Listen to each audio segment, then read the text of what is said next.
single parented for a lot of years, and it was only when my children were getting ready to graduate that I went back to college. I got a bachelor's degree.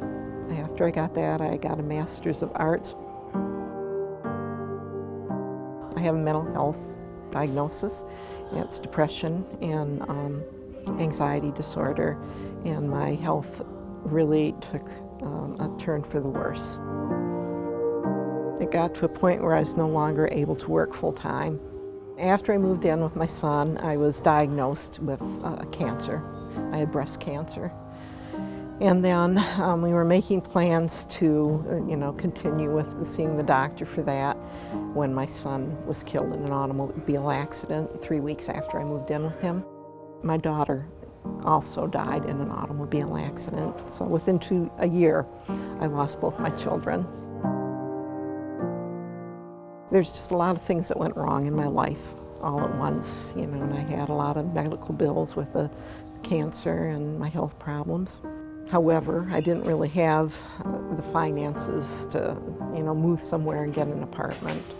And that's how I ended up finding about Dorothy Day. Coming to the building for the first time was very, very scary. Here I am at my age, I'm 63 now, having to face that at this age where I feel vulnerable. I had to remind myself that I had to have courage and just take that step forward and walk through the doors.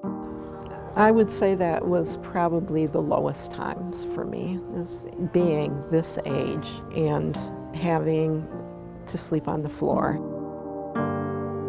I know it's a necessary place and it's a good place for very many people, but it was very, very difficult. It's like you're in survival mode all the time.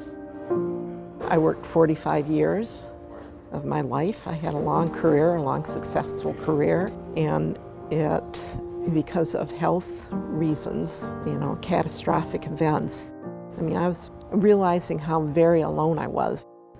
It just made me understand how vulnerable any of us can be, because this can happen to anyone. If it happened to me, it can happen to anyone.